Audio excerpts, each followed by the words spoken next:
What has the metaverse got to do with us as Muslims, Medina, and the Prophet Muhammad sallallahu alaihi wasallam? Let's find out.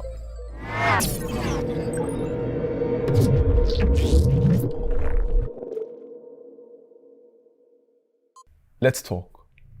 Back in the time of the Prophet Muhammad sallallahu alaihi wasallam, whilst he was delivering the Friday khutbah, a caravan equipped with music, festivities, entertainment, and merchandise soon entered the city of Medina. It's a striking incident and one that's captured in the Quran. وَإِذَا رَأَوْا تِجَارَةً أَوْ لَهْوًا انفَضُّوا إِلَيْهَا وَتَرَكُوكَ قَائِمًا. When they saw the fanfare along with the caravan, they left you standing alone on the pulpit. Now, where am I going with all of this? Well, this caravan is pretty much still around today, just in a different form. You see, with the advent of the television, the computer, and soon after the internet, we pretty much saw this caravan make its way into our homes. And over the last 15 years following the release of the smartphone and mobile internet, we literally have had this caravan following us everywhere we go. Add social media into the mix, and you get the picture. This caravan isn't leaving us alone. And what makes this caravan even more distracting is the fact that it's not just generic entertainment. Rather, thanks to algorithms and artificial intelligence, it's strategically engineered to present content that appeals to you. It knows your individual preferences, interests, and wants, whether it's sports, comedy, or even cat videos. These algorithms have reached a point where they know you better than you know yourself. Google or Facebook can create an algorithm that knows you better than you know yourself. They've pretty much hacked our impulses and they know how to keep us addicted. It's not guesswork, it's science. Every time they present you with a new notification, a new post, a new video that they know you will enjoy, dopamine is released through your brain, and your motivation to keep scrolling only intensifies. And as such, we're no longer interested in the natural real world, because quite frankly, the real world can't reward us with the same levels of dopamine we receive online artificially. It's a repetitive, vicious cycle that has most of us addicted, while social media giants are making billions of dollars. It's a proven formula that works, and they aren't planning on stopping at all. In fact, they're only planning on taking this further.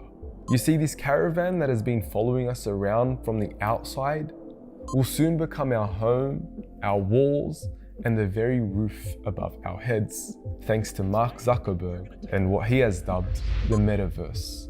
It's said to be the next iteration of the internet, whereby the physical world will fuse with the digital screen, forming a virtual world where you will socialize, work, play games, and pretty much live your own virtual life.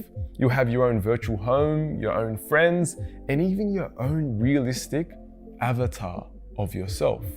And thanks to headsets like these, we will completely and totally be immersed. And I know a lot has already been said about this and much criticism has already been made. I mean, we've already seen enough damage from social media as it exists today, whether that's through the rise of anxiety, depression, addiction, pornography, loneliness, and the rapid decline of society.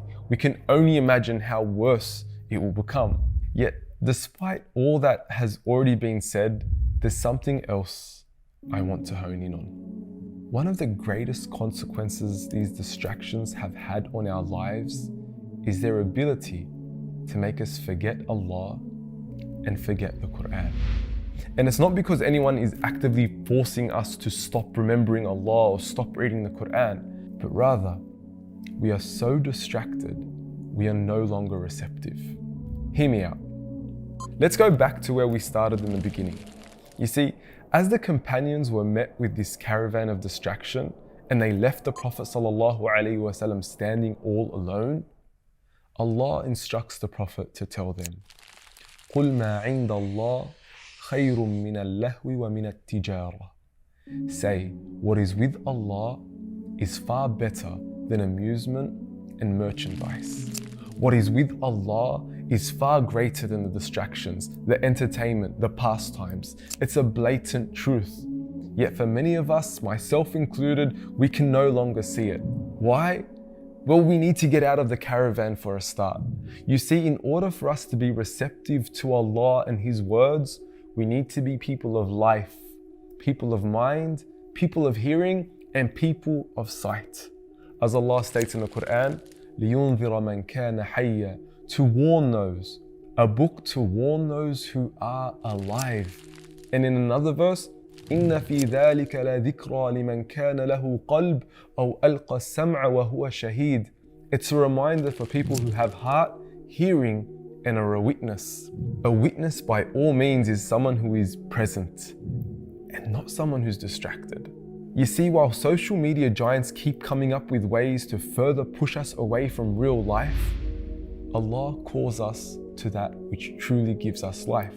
We just need to answer. يا أيها الذين آمنوا استجيبوا لله وللرسول إذا دعاكم لما يحييكم.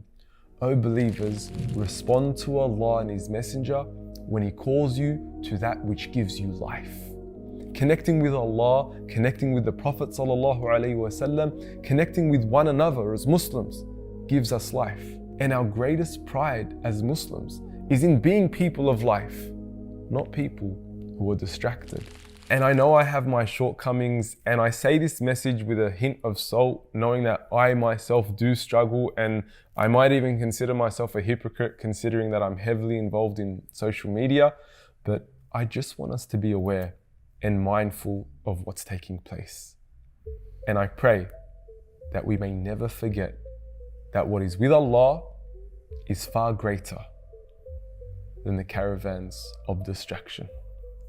These distractions also are having deep impacts on who we are as individuals and in shaping our identities.